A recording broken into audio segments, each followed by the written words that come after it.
اور اگر دل توحید سن کے باغ باغ نہیں ہو رہا، اس کا مطلب فطرت کیا ہو گئی ہے؟ چینج. جیسے کوئی مرد 4 شادی کرے نہ کرے سن کے خوش تو ہوتا ہے نا، لیکن اگر کوئی مرد 4 شادیوں کا تذکرہ سن کے ہی غصہ آ رہا ہے، اٹ مینس کوئی پرابلم ہے. کرے نہ کرے وہ الگ مسئلہ ہے. ٹاپک ایسا ہے کہ بوڑھے بھی خوش ہوتے ہیں، جوان بھی خوش ہوتے ہیں، پھر کہتے ہیں چلو ٹاپک چینج کرو، لیکن ہوتے خوش ہیں.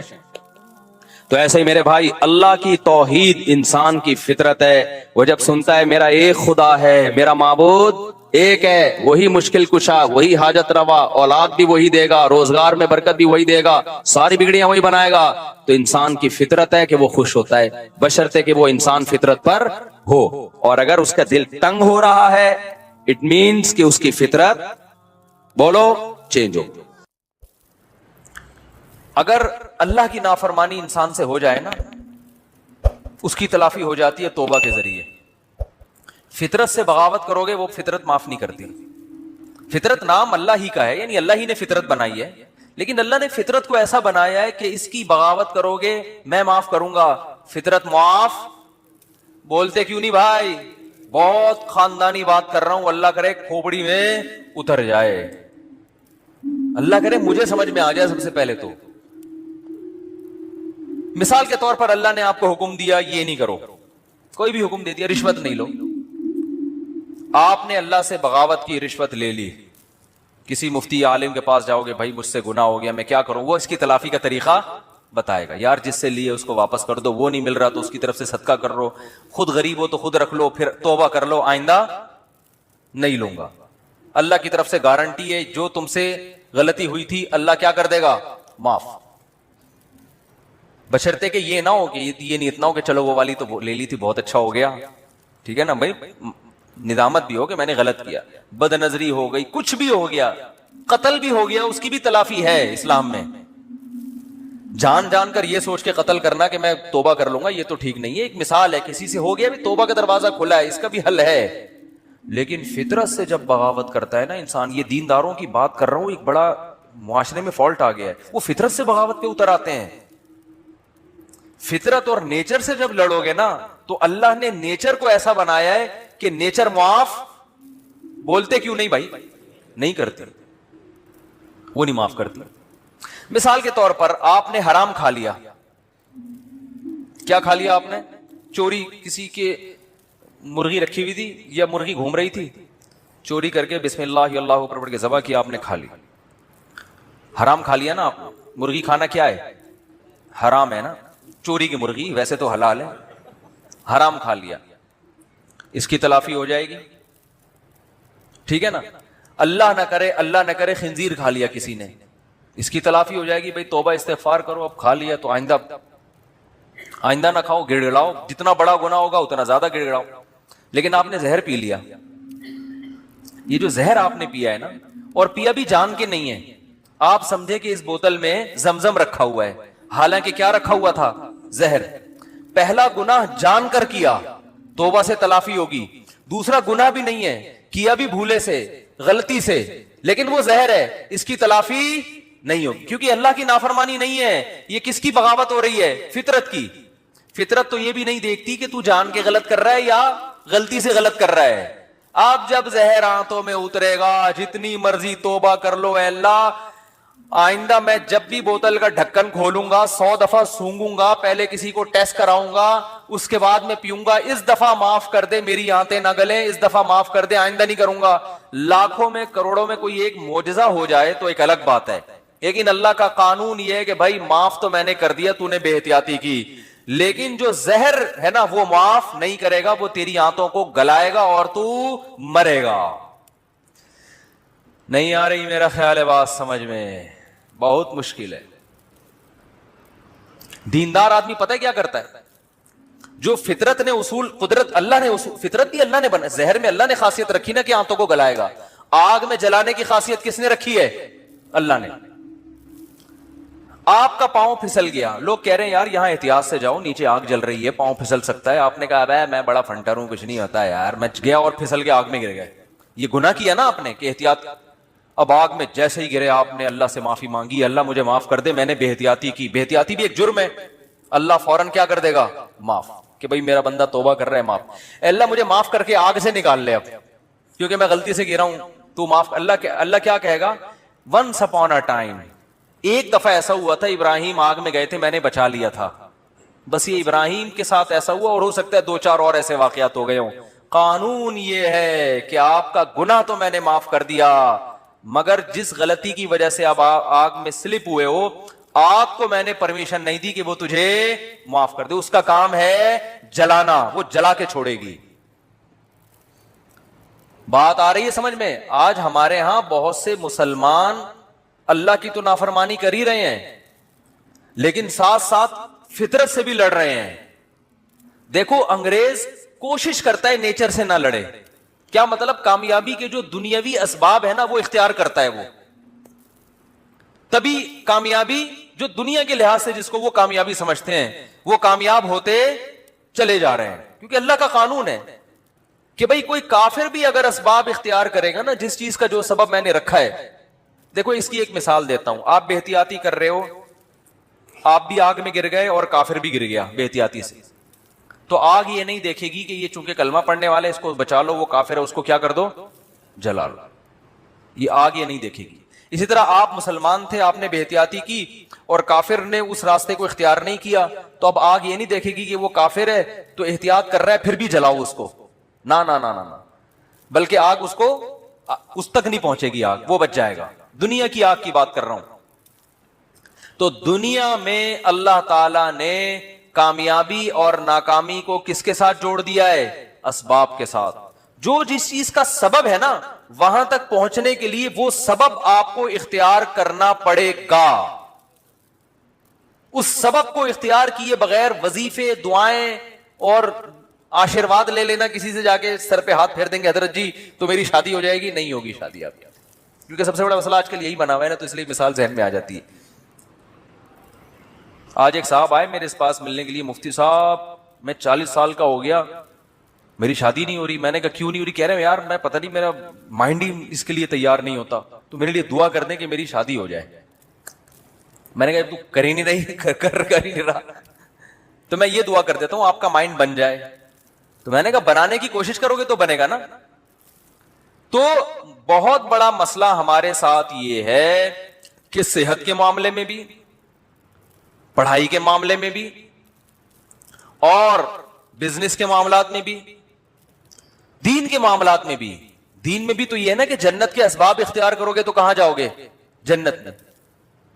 تو اس میں بھی جنت کے اسباب بھی اختیار کرنے کے لیے تیار بولو نہیں ہے. جنت کے اسباب ہے گناہ چھوڑو, گناہ نہیں چھوڑتے, اور پتہ نہیں ایران توران کیا کچھ کر لیں گے, وظیفے پڑھ لیں گے, 5 لاکھ دفعہ آیت الکریمہ پڑھ لی, فلاں نے پڑھ لی, یہ کر لیا, وہ کر لیا, اور فلاں کو کھانا کھلا دیا. بھائی جنت میں جانے کا سب سے پہلا سبب کیا ہے کہ جس چیز کو اللہ نے حرام کہہ دیا اس سے آپ کو بچنا ہے. گناہ چھوڑنا ضروری ہے. اپنے عقیدے کو توحید کے بغیر جنت میں نہیں جا سکتے, کتنے اچھے بن جاؤ, شرک پر اگر ہے. دیکھو جیسے دنیا کا کے اسباب ہوتے ہیں نا, کہ جب تک محنت نہیں کرو گے, صحت کی کوشش نہیں کرو گے تو صحت بنتی نہیں ہے. یہ تھوڑی کہ اٹرم پٹرم جو مرضی کھاتے رہو اور آپ پھر بھی صحت مند, ایسا نہیں ہوتا. یہ جو لوگ کہتے ہیں نا فلاں سب کچھ کھا جاتا ہے پھر بھی ٹھیک ہے, ایسا نہیں ہے. ایک وقت اس کو بھی بریک لگانی پڑتی ہے, اس کو روکنا پڑتا ہے اپنے آپ. اور جو پھر بھی کچھ نہیں ہو رہا ہے اس کا مطلب ایک ہی دفعہ میں ہونے والا ہے, اس کو ایک ہی دفعہ میں پھٹ جائے گا بیٹھا بیٹھا. کیونکہ جو کچھ ہوتا رہے نا تو انسان پھر بھی تھوڑا سا احتیاط سے چلتا ہے. اس کا مطلب ایک ہی دفعہ میں اس کا کچھ ہونے والا ہے, ٹائٹ طریقے سے دھماکے کے ساتھ پھٹے گا. گرنیڈ ایک ہی دفعہ پھٹتا ہے اور کلاشن کوف سے گولیاں مسلسل چلتی رہتی ہیں, ٹھیک ہے نا. گرنیڈ کیا ہوتا ہے, ایک ہی دفعہ پھٹتا ہے بس, وہ دوبارہ چلنے کے قابل نہیں رہتا. تو آخرت میں جانے کا سبب بھی ہے, تو وہ سبب اختیار کیے بغیر ہم انگریز کو کہتے ہیں نا دنیا میں کامیاب ہے مگر آخرت میں نہیں ہے. کیوں نہیں بھائی, تم آخرت کا سبب اختیار کرتے ہی نہیں ہو. آخرت میں جانے کے اسباب کیا ہیں, عقیدہ توحید ہے, رسالت ہے. پھر جو اللہ نے جس کو حلال کیا اس کو حلال سمجھو, جس کو حرام کہا اس کو حرام سمجھو. پھر لوگ ہم سے لڑتے ہیں کہ یہ سائنسدان کیوں جنت میں نہیں جائیں گے, انہوں نے تو اتنے نیک کام کیے. او بھائی جنت میں جانے کے لیے تھوڑی کیے انہوں نے, دنیا کے لیے کیے ہیں. تو دنیا آج ان لوگوں کو بڑے اچھے القاب سے یاد رکھتی ہے, یار اس نے بلب ایجاد کیا. اب بلب کے رشتہ داروں کو گالیاں دینا الگ بات ہے, لیکن بلب بنانے والے کو گالیاں کوئی بھی نہیں دیتا. پاکستانی قوم بلب کے رشتہ داروں کو گالیاں دیتی ہے, لیکن بلب بنانے والے کو الحمدللہ گالیاں نہیں دیتی، اور دینا بھی نہیں چاہیے گالیاں، بھائی اس نے ہم پر احسان کیا، بلب بنایا تو احسان کا بدلہ اس کو دنیا میں مل گیا. اس نے کون سا صدقہ جاریہ کے لیے آخرت کے لیے بنایا تھا؟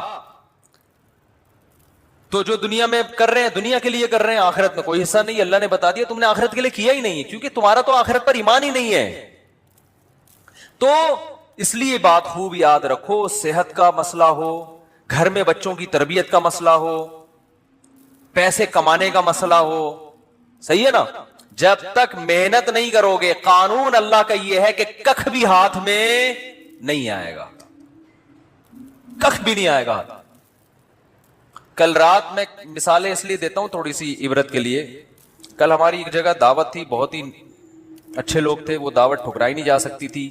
کھانا کھایا ہم نے 11 بجے رات، اور وہ انہوں نے اتنا کچھ بنایا ہوا تھا، وہ بھی باقاعدہ آرڈر پہ کھایا ہم نے. ابھی میں کیا وہ سن بھی رہے ہوں گے نا بیان.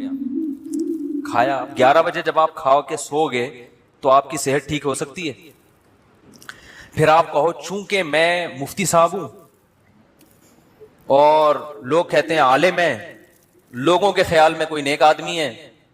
اصل تو اللہ ہی جانتا ہے کون نیک ہے، کون بزرگ ہے، کون عالم ہے، لیکن لوگوں کا ایک اچھا گمان اگر فرض کر لیں تو چونکہ ہم نے 11 بجے کوفتے کھائے ہیں، کوفتے بنائے ہوئے تھے بڑے خاندانی قسم کے، پھوڑ دیے ہم نے، طبیعت سے پھوڑے. اچھا وہ تو میں ان سے کہہ رہا تھا کہ مولانا طارق جمیل صاحب تو رات کو کھانا کھاتے ہی نہیں ہے نا، رات کو کھانا حضرت مولانا طارق جمیل صاحب نہیں کھاتے، وہ اتنے 2-4 والے بس جتنا بھی رکھا وہ نہیں کھاتے، صحت کا خیال کرتے ہیں. تو میں نے کہا یار اتنا تپڑ مجھ میں نہیں ہے، اتنا اچھا کھانا رکھا ہوا ہے اور میں کھاؤں نہیں.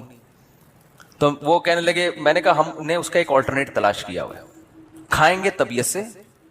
تو ہم نے پھوڑا. اب جب پھوڑا ہے تو ظاہر ہے پھر اس پھوڑے ہوئے کو نکالنا بھی تو ہے نا. تو اس کا حل پھر ہم، میرے ساتھ ایک ہمارے دوست تھے، وہ کافی وزنی ہے. میں نے کہا بیٹا میں تو نہیں سو سکتا ایسے، میں تو نہیں سو سکتا، یہ تو خودکشی ہے. تو میں نے کہا جب تک یہ جتنی کیلوریز جمع ہوئی ہیں نا یہ برن نہیں ہوں گی نا میں نہیں سوؤں گا. انہوں نے کہا کیسے برن کرنا؟ میں نے کہا پیدل نکلو. تو ہم پھر نکل لیے پیدل، ٹھیک ٹھاک واک کی. پھر ہمارے ایک دوست کا جم ہے یہاں چلا گیا، پھر وہ جو مشین ہوتی ہے نا بھاگنے والی اس پہ بھاگا. میں نے دیکھا، میں نے اس سے پوچھا یار آدھا کلو کڑھائی میں کتنی کیلوریز، میں نے آدھا کلو کڑھائی نہیں کھائی لیکن اس سے ویسے ہی پوچھا ہے کتنی کیلوریز ہوتی ہیں. اس نے کہا کہ پتہ نہیں 100 ہوتی ہیں. تو میں نے کہا جب تک 100 یہاں وہ مشین میں لکھا ہوا تھا نا، اتنا اس پہ میں چلا ہوں اور تیز تیز واک کی ہے کہ جب وہ آئے نا کہ 100 کیلوریز آپ کی برن ہو گئی ہیں پھر ہم مشین سے اترے. ہم نے کہا اب ہمارے لیے سونا کیا ہو گیا ہے؟ بولو نا بھائی، حلال.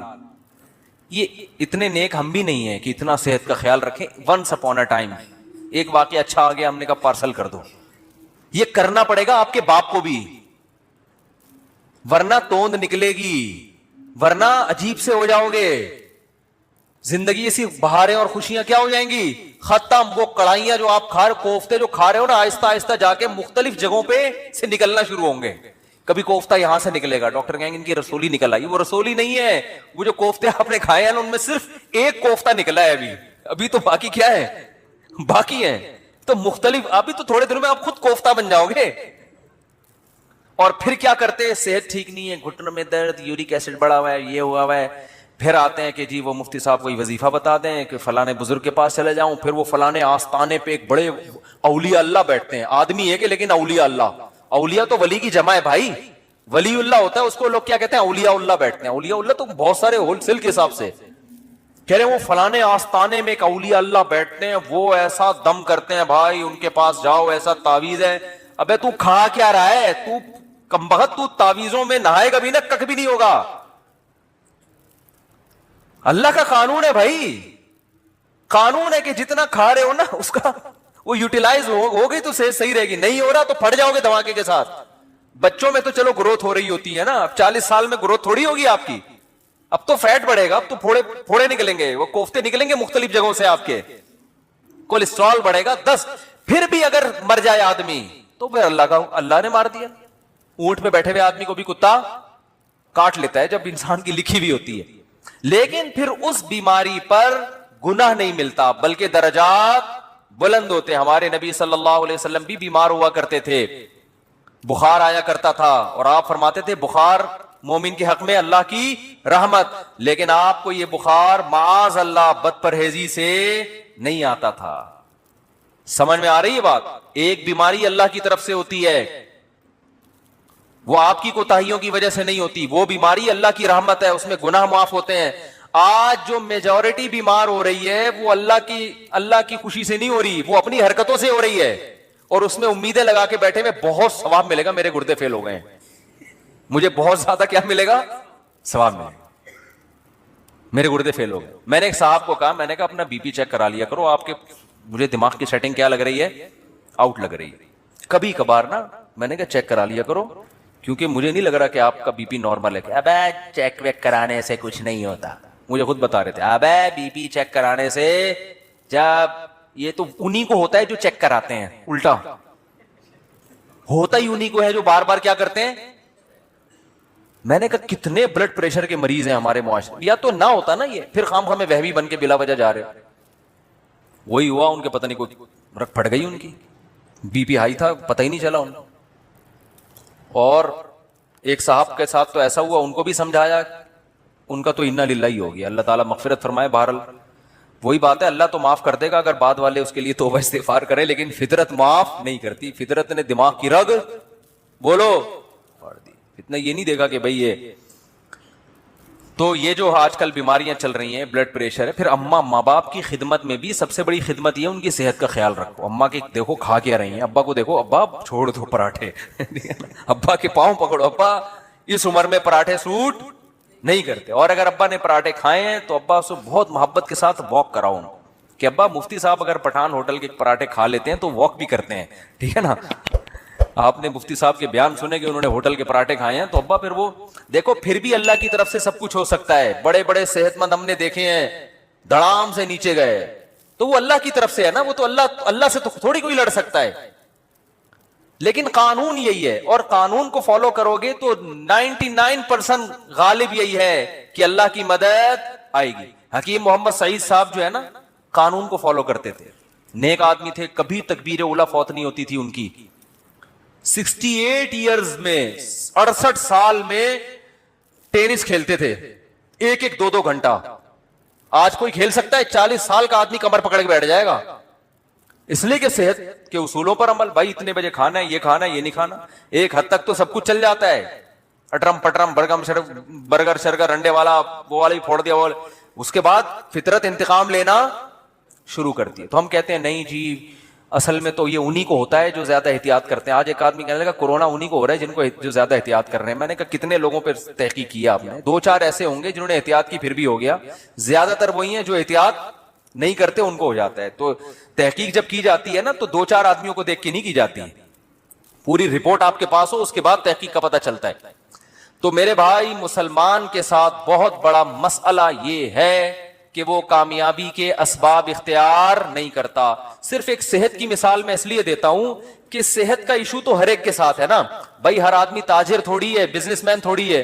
کچھ ملازمت کرتے ہیں، کچھ تاجر میں، کچھ پڑھائی پڑھ رہے ہیں، کچھ کوئی اور کام کر رہے ہیں. لیکن صحت تو ایک ایسی چیز ہے جس سے ہر ایک کو محبت ہوتی ہے نا. تو اسی صحت کے معاملے میں اپنے حالات دیکھ لو، اسی صحت کے معاملے میں اپنے حالات دیکھ لو کہ جس کو اپنی صحت کی فکر نہیں ہے وہ باقی کام کیا ٹھیک کرے گا. آپ کہہ سکتے ہو ہمیں صحت کی فکر اس لیے نہیں ہے کہ ہمیں کوئی صحت بنانے کا زیادہ شوق ہی نہیں ہے. یہ 100% غلط ہے. اگر یہ بات درست ہوتی تو آپ بیمار ہو کے اتنا پریشان نہ ہوتے. پھر آپ کو شوگر ہو جاتی، آپ خوش ہوتے یار ہمیں کون سا صحت کیا ہو گئی، کوئی مسئلہ نہیں. ابے ایسی ٹینشن میں آتے ہیں یار یہ کیا ہو گیا، کڈنی فیل ہو گیا، تو آپ کہتے ہیں کوئی مسئلہ نہیں، کڈنی ہے نا، فیل ہو گیا تو کیا ہوا، دوسرا لگوا لیں گے، ادھار لے لیں گے 70 بھائی سے کچھ دنوں کے لیے. لیکن آپ کتنی ٹینشن میں آتے ہو، اس کا مطلب آپ صحت پہ کمپرومائز کرنے کے لیے تیار نہیں تھے. آپ سستی، کاہلی اور معذرت کے ساتھ، بہت ہی معذرت کے ساتھ، پوستی پن کی وجہ سے ایسا ہو رہا ہے آپ کے ساتھ. پوستی پن سمجھتے ہیں؟ پوستی نہیں پتا، اتنا مشہور گالی ہے یار، کہتے ہیں پوستیوں کی طرح پڑا رہتا ہے، کہتے نہیں ہے. تو وہ یہ پوستی پنا ہے کہ پرواہی نہیں ہے، نہ کھانے کا ہوش، کھائے جا رہے ہیں تو نان اسٹاپ کھائے جا رہے ہیں. ایک بندہ آیا، میں ڈاکٹر کے پاس بیٹھا ہوا تھا، اتنا گول موٹا ماشاءاللہ ڈاکٹر کے پاس آیا, کہہ رہا ڈاکٹر صاحب میرا پیٹ بھی بڑھ گیا, وزن بھی بڑھ گیا ہے, میں چاہتا ہوں یہ وزن کم ہو جائے, لیکن اللہ کا واسطہ مجھے واکنگ کا مشورہ نہ دینا. میں اسے جاگنگ کا کہنے والا تھا, وہ کہہ رہا تھا کہ اللہ کا واسطہ مجھ سے چلا نہیں جاتا, کوئی دوائیں کھلا دو میں ہلکا ہو جاؤں. ڈاکٹر نے اس کو بولا بھائی ایسا ممکن نہیں کہ لیٹے لیٹے سرنج سے جو ہے نا تمہاری چربی نکال کے تمہیں کم کر دیں. فٹ بال میں سے تو ہوا ایسے نکالی جا سکتی ہے, بندے میں سے ہوا نکالنا میرے بھائی آسان نہیں ہے. بندے کو اپنی ہوا خود ہی نکالنی پڑے گی, چلے بغیر یہ ممکن نہیں ہے. تو دیکھو ہارڈ ورکنگ محنت, دماغی محنت بھی, جسمانی محنت بھی, جب تک اس سستی کو اپنے آپ سے دور نہیں کرو گے, نہ اللہ کے ہاں کوئی مقام حاصل کر سکتے ہو اور نہ دنیا کے ہاں کوئی مقام حاصل کر سکتے ہو. اور اس میں یہ امیدیں, بے دین آدمی تو کہتا ہے چلو کہیں بھی مقام نہیں مل رہا کیا کریں, دیندار آدمی اس پہ دین کا لیبل لگا دیتا ہے. یہ ہے اصل چیز خطرناک جو میں بیان کرنا چاہتا ہوں. اگر کوئی اسباب اختیار کرتا ہے نا کامیابی کے, اس کو بے وقوف سمجھتے ہیں لوگ. علماء کے ساتھ دیکھ لو نا, علماء کے ساتھ گارڈ ہوتے ہیں, زیادہ تر علماء کے ساتھ جو مشہور ہیں نہیں ہوتے, ہوتے ہیں بولو نا. اور یاد رکھو یہ ذمہ داری جو خود عالم ہوتا ہے نا وہ اس سے بے پرواہ ہوتا ہے, وہ تو شہادت کی تمنا میں ہوتے ہیں. یہ ان کے ماتحتوں کا, مریدوں کا کام ہوتا ہے ان کو اس کی طرف توجہ دلانا کہ حضرت آپ کو ایسے چھوڑیں گے نہیں, گارڈ کے بغیر نہیں چھوڑیں گے ہم آپ کو. لیکن مسجدوں میں الٹا ہو رہا ہے, مرید الٹا کر رہے ہوتے ہیں. اگر ان کے پیر صاحب گارڈ اپنے خرچے میں بھی رکھ لینا تو مریدوں کو اعتراض ہو رہا تھا, یار پیر صاحب کو اللہ پہ توکل, بولو بھائی پیر صاحب کو تو اللہ پہ توکل ہی نہیں ہے. مفتی نظام الدین شہید ہو گئے, وہ تو گارڈ کی موجودگی میں شہید ہوئے. اس کا مطلب ہے کہ گارڈ ان کے ساتھ تھے مگر جتنی سیکیورٹی ہونی چاہیے تھی اتنی. دیکھو باطل لوگوں میں قتل بہت کم ہوتے ہیں لوگ اہل باطل کے یہاں, اس لیے کہ وہ اللہ پہ توکل تو ہے ہی نہیں نا ان کے یہاں تو سب کچھ اسباب. آپ کو پتا ہے یہ جو ڈونلڈ ٹرمپ کی سیکیورٹی, کبھی یوٹیوب پہ سرچ کریں آپ حیران ہو جائیں گے. یہ سیکیورٹی اگر کوئی مسلمان سربراہ رکھ لے تو لوگ اس کو کیا تانا دیں گے, اللہ پہ توکل نہیں ہے. حالانکہ یہ تانا یہاں بنتا ہے ہی نہیں. ہمارے شیخ نے گارڈ رکھے حضرت مفتی رشید احمد صاحب نے, تو لوگوں نے کہا ایک طرف اتنے اللہ والے, اللہ کی محبت میں ہر وقت آنسو نکلتے رہتے ہیں, روتے رہتے ہیں اور اپنی حفاظت کے لیے. حضرت کے تو گارڈ ایسے خاندانی گارڈ تھے, وہ تو کسی کو معاف کر, وہ تو حضرت کے یعنی وہ تو گارڈ کا اس سے بھی تعلق ہے نا کہ آپ کو خطرہ کتنا ہے. تو حضرت کو تو بہت زیادہ خطرہ تھا. تو حضرت ہی کے بہت سے مریدین نے کہنا شروع کیا ان کا تو اللہ پہ توکل نہیں ہے, اتنے بڑے بزرگ بنے. ہر ایک کی تلاشی ہوتی تھی, جو بھی آتا تھا چاہے کوئی بزرگ آئے نیک آئے, گارڈ سب کو اچھی طرح کنگال کے اندر بھیجتے اب آپ جا سکتے. تو بہت سے لوگ بگڑ بھی جاتے تھے, کہ ہم بم لے کر آ رہے ہیں. بعض کہتے تھے کیا ہم شکل سے چور لگ رہے ہیں, کیا ہم بم رکھنے آئے ہیں یہاں پہ. تو حضرت کی طرف سے ہدایت تھی کسی کو معاف کرنے کی اجازت نہیں ہے, سب کی تلاشی. تو بہت سے دینداروں نے اعتراض کیے ان کو پہ توکل نہیں ہے. اللہ کی قدرت, ایک حملہ ہو گیا مدرسے پر. یہ بات ہے 94-95 کی. ہم بھی مدرسے میں نیچے سو رہے تھے, کچھ دہشت گرد مدرسے میں گھسے, گارڈ نے بہادری کی ہے, وہ مورچے سے اتر کے اس نے چھلانگ لگائی, ریپیٹر سے پورا برس فائر کیا, پورا برس اس کے پیٹ میں, وہ تو وہیں شہید ہو گیا. لیکن اس کی بہادری سے فائدہ یہ ہوا کہ وہ جتنے دہشت گرد تھے وہ مدرسے کے اندر داخل نہیں ہو سکتے. ورنہ آج میں یہاں ممبر پہ بیٹھ کے بیان نہیں کر رہا ہوتا, کیونکہ ان کا تو ہدف تھا گولیاں ہمارے اوپر سے گئی. ہم لیٹے ہوئے تھے, ہمارے اوپر سے گولیاں جا رہی تھی, مسجد میں سو رہے تھے. تو جو دہشت گردوں نے کاروائی کی نا, ان کی گولیاں ہمارے اوپر سے گئی ہیں. تو جب ہم اٹھے تو وہ بھاگ چکے تھے, کیونکہ اس نے گارڈ نے ایسی بہادری دکھائی کہ وہ جان پہ کھیل گیا, خود تو شہید ہو گیا اور لیکن اس نے ان سب کو بھگا دیا. تو اس کے بعد وہ جو باتیں کرتے تھے نا الٹی الٹی, انہوں نے کہا یار اچھا ہوا انہوں نے گارڈ رکھے ہوئے تھے, ورنہ تو آج تو سارے ہی گئے تھے. تو حضرت کو اتنا غصہ آیا, حضرت نے فرمایا غنیمت ہے, سمجھ میں آ گیا, ایک بندے کو شہید کروا کے بات سمجھ میں آ گئی, لیکن شکر ہے. تو حضرت فرماتے تھے یہ کون سی عقل مندی ہے کہ ایک بندہ کو شہید کروانے کے بعد بات سمجھ میں آئے. عقل مندی تو یہ ہے کہ کام سے پہلے بات سمجھ میں آ جائے. پھر حضرت فرمایا, حضرت مولانا یوسف دھیانوی شہید رحمۃ اللہ علیہ, اتنے بڑے بزرگ, اتنے بڑے عالم, ان کی محنتیں ہوتی ہیں, پوری جوانی علم حاصل کیا ہوتا ہے, اتنی یہ ایسی شخصیتیں غیروں کے پاس ہوتی نا تو آپ دیکھو وہ کتنی قدر کرتے ہیں ان کی. گورا اپنے سائنسدانوں کی کتنی قدر کرتا ہے. گورے کو پتا ہو کہ یہ ہمارا قیمتی سرمایہ ہے. اچھا مجھے ایک بات بتاؤ, آرمی کا کوئی بہت بڑا آفیسر ایسے ہی سول ڈریس میں ایسے ہی گھوم رہا ہو اور کوئی گارڈ وارڈ نہ ہو, آرمی چھوڑے گی اس کو؟ آرمی بولے گی بھائی تم پہ خرچہ ہوا ہے, تم اگر شہید ہو گئے نا تم تو جنت میں جاؤ گے, ہماری ایسی کی تیسی ہو جائے گی, ہم نے ٹریننگ کی ہے, لاکھوں روپے خرچ کیے. ایک آرمی کے آفیسر آئے تھے ملنے کے لیے, وہ پتہ نہیں SSG کمانڈو تھے کیا تھے, تو ہمارے دوست نے مجھے بھی انوائٹ کر لیا, اس نے ان کی دعوت کی تھی, مجھے بھی انوائٹ کیا. تو وہ پائے وائے پکے تھے, وہ نہیں کھا رہے تھے, کوئی پائے تھے یا کیا کوئی ایسی خوراک تھی جو فل آف کولیسٹرول ہوتی ہے, تو وہ نہیں کھا رہے تھے. تو ہمارے دوست نے ان سے پوچھا آپ کی, انہوں نے کہا یار ہماری ٹریننگ پہ صحت پہ اتنے لاکھوں روپے خرچ ہوئے ہیں, میں پائے کھا کے حکومت کا وہ پیسہ ضائع نہیں کرنا چاہتا. میں کھانے پینے میں احتیاط, یا تو پہلے کھانا کھا چکے تھے, ڈبل کھانا تھا, کیا تھا مجھے تو واقعے کا اصل مغز یاد رہ جاتا ہے, پوری تفصیل یاد نہیں رہتی. تو میں نے کہا بندہ خاندانی ہے. بندہ کیا ہے؟ حکومت کے پیسے سب نہیں ہے خاندانی, ہر طرح کے لوگ ہوتے ہیں, فوج میں بھی ہر جگہ, تو کھا بھی رہے ہوتے ہیں کہ آ جاؤ, حکومت کا پیسہ ہے نا پھر تو ڈبل کھانا ہے, ٹھیک ہے نا. اچھے بھی ہوتے ہیں, ہر طرح ہر طبقے میں اچھے برے سب طرح کے لوگ ہوتے ہیں. تو وہ بڑے خاندانی تھے, بریگیڈیئر کے رینک کے آدمی تھے, انہوں نے کہا میں نہیں کھاؤں گا, اتنا خرچہ تھی, بڑی ٹائٹ خاندانی قسم کی فٹنس. تو یہ انسان کے عقل مند ہونے کی علامت ہوتی ہے, کوئی سیکیورٹی کا انتظام نہیں. تو یہ ہمارے دینداروں میں ایک بہت بڑا فالٹ ہے, وہ اس کو توکل سمجھتے ہیں, حالانکہ یہ توکل نہیں ہے. قرآن نے کیوں کہا اعدوا لہم ما استطعتم من قوہ, قوت اختیار کرو, الا ان القوۃ الرمی, آپ نے فرمایا قوت سے مراد تیر اندازی ہے, تیر اندازی سیکھو. تو خلافت عثمانیہ جو قائم ہوئی ہے, محمد بن فاتح نے دنیا کی سب سے بڑی توپ بنوائی اپنے سائنسدانوں سے, اس کے بعد اس قلعے پہ حملہ کیا ہے. اس کو پتا تھا یہ غلیلوں سے فتح ہونے والا نہیں ہے, نہیں ٹوٹیں گی. بہت دنیا کی سب سے بڑی توپ اس وقت کی بنائی تھی اس نے کہا اس کے بعد حملہ ہوگا تو ہٹو بچوں ہوگا کام. تو یہ اسباب کے ساتھ اللہ نے دنیا کو جوڑ دیا ہے. ہاں مسلمان اسباب اختیار کرتا ہے, نظر اسباب پہ نہیں رکھتا. اسے وہ بہاری بھائی کا مقولہ ہر وقت یاد رہتا ہے کہ اگر انسان کی شامت آتی ہے تو اونٹ پہ بیٹھے ہوئے آدمی کو بھی کتا کاٹ لیتا. ہمارے ایک دوست بہاری تھے, باتیں بڑی کرتے تھے, تو وہ کہتے تھے کہ دیکھو جب انسان کی شامت آتی ہے تو اونٹ پہ بیٹھے ہوئے آدمی کو بھی کتا, حالانکہ کتے کے لیے وہاں جانا آسان کام نہیں ہے, کنوینس کا مسئلہ ہے بھائی, اس کو تو پوری رینٹ پہ گاڑی لینی پڑے گی. تو جب موت آتی ہے تو کتا کاٹ لیتا ہے.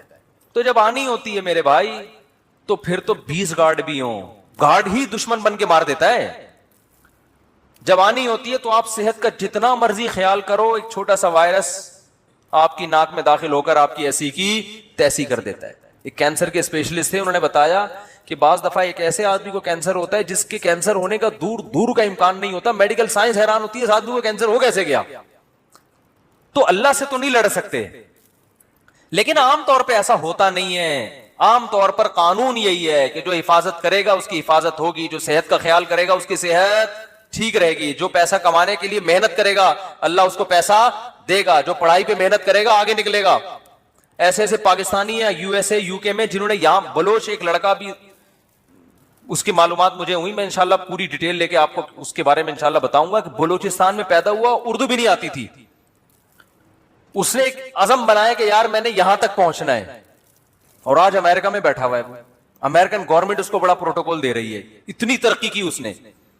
تو بیٹھے بیٹھے مکھنچوؤں کی طرح یہ والا وظیفہ پڑھ لو, وہ والا وظیفہ پڑھ لو, فلاں کی سر پہ ہاتھ رکھوا لو, استخارہ نکالو. استخارہ سب سے آخری حل مسلمان کے پاس کیا ہے؟ استخارہ نکالو. اگر استخارے میں یہ نکلا ہے تو اس کا مطلب تم اب A1 گریڈ سے پاس ہو جاؤ. استخارے میں یہ نکل آیا, گئے کام سے. خواب میں نیلا آ گیا, یہ ہو گیا, پیلا آ گیا, یہ ہو گیا, گلابی آ گیا, یہ ہو گیا. خوابوں کی دنیا سے ٹھیک ہے, خواب بھی نبوت کا ایک حصہ ہے, تو پہلے اپنی ذمہ داری پوری کر لو, پھر اچھا خواب آ جائے تو چلو اللہ کی طرف سے بھی تسلی مل رہی ہے. وہ ایک خاتون کا واقعہ میں سناتا ہوں نا, مجھے کہنے لگی میرے بھائی کا انتقال ہو گیا, مجھے خواب آیا کہ وہ اچھی حالت میں ہے. میں نے کہا چلے اللہ سے امید کی جا سکتی ہے. کہنے لگی بہت نیک تھا, اتنا نیک مفتی صاحب کیا بتاؤں. اچھا, میں نے کہا ماشاءاللہ. میں نے کہا نماز پڑھتے نہیں؟ نماز تو کبھی نہیں پڑھی بیچارے نے. میں نے کہا پھر تو واقعی بہت نیک تھا. اور میں نے کہا یہ خواب پہ پھر بھروسہ نہ کریں, یہ اپنا تخیل بھی ہو سکتا ہے. بعض دفعہ آپ کے ذہن میں ایک شخص نیک ہوتا ہے تو وہ خوابوں میں اچھا ہی آ رہا ہوتا ہے, جس کو جس سے نفرت ہوتی ہے نا خواب میں وہ چڑیل کی شکل میں آتا ہے. حقیقت ہے. کبھی ساس کو بہو خواب میں اچھی کنڈیشن میں نظر نہیں آئی ہوگی, اور کسی بہو کو آج تک ساس خواب میں سفید کپڑوں میں نظر نہیں آئی ہوگی. آپ تجزیہ کر کے دیکھ لیں, کوئی ایسی مارکیٹ میں بہو نہیں ملے گی جو کہے مجھے میری خواب میں میری ساس آئی اور سفید لباس میں خوشبو کے عطر میں ڈوبی ہوئی. کبھی ہوتا ہے؟ خواب ساس ہمیشہ نندے, ساس جٹھانیاں. میں جب پہلے فون سنا کرتا تھا ایسے فون بہت آتے تھے, خاتون نے کہا میری جٹھانی مجھے سانپ کی شکل میں نظر آئی ہے, اس خواب کی تعبیر بتا دیں. اب بیچاری جن لوگوں کو گھریلو ماحول نہیں پتا ہوتا نا, جن علماء کو وہ تعبیریں بتاتے ہیں کہ تمہاری جٹھانی سے بچ کے رہو, مجھے پتا ہوتا ہے اس کی جٹھانی بیچاری بے قصور ہے, اس کا قصور صرف یہ ہے کہ وہ اس کی جٹھانی ہے. اس جٹھانی ہونے کی جو سزا ہے اس کو مل رہی ہے. تو میں نے کہا محترمہ, جٹھانیاں خواب میں سانپوں کی شکل میں ہی آیا کرتی ہیں, ساسیں بھی, جٹھانیاں بھی, نندے بھی, یہ رشتے ہی ایسے ہیں, یہ سانپ بچھو کی طرح کیا کرتے ہیں, ڈستے ہیں.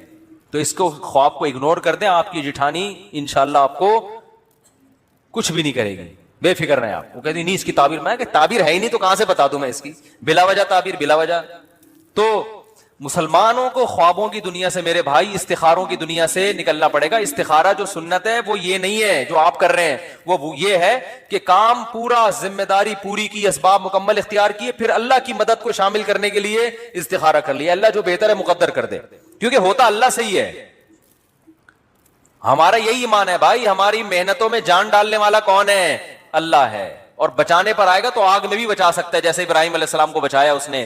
لیکن اس بیس پر ہم آگ میں چھلانگ لگانے کی ہمت نہیں کر سکتے کہ اللہ نے ابراہیم علیہ السلام کو بچا لیا تھا تو ہم بھی بچا لے گا, یا اس بیس پر ہم بے احتیاطی کریں.